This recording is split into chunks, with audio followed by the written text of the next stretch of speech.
puno, gospodine ministre. Ja bih želio da čestitam ministru na potpisivanju ugovora o zajmu za Midas 2. Ovo je projekat koji je objedinio rezultate veoma uspješnog sprovođenja Midasa 1 pod veoma vještim rukovodstvom Ministarstva poljoprivrede i ruralnog razvoja.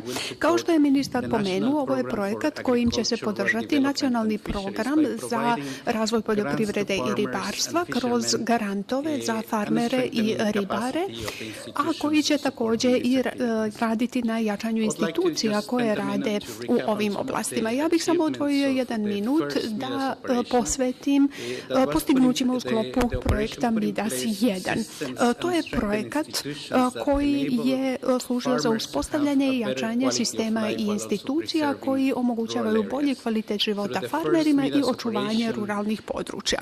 Kroz prvi Midas projekat zajedno sa vladom Crne Gore mi smo obezbijedili grantove za 660 farmera u iznosu 6,5 milijuna eura, što je pomoglo da se sufinansiraju investicije za unapređenje i modernizovanje objekata i proizvodnih procesa koji će ispuniti standarde kvaliteta na evropskom nivou, uključujući tu i bezbjednost hrane, zdravlje životinja i zaštitu životne sredine.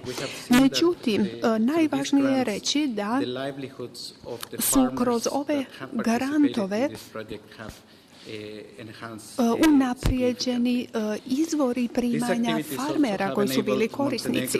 Također, Crna Gora je dobila mogućnost da bude akreditovana od strane Evropske unije za mjere 1 i 3 koje se odnose na poljoprivredna gazdinstva i poljoprivredno-prehrambena preduzeća, čime je omogućena i dodjela EU IPARD sredstava u sklopu ove dvije mjere u iznosu od 39 milijuna eura. Kako se sada pripremamo za implementaciju Midasa 2, mi se zbilja radujemo daljoj saradnji sa vladom Crne Gore i nastavku ove saradnje koja se tiče jednog od najvažnijih ciljeva vlade vezano za prilike za zapošljavanje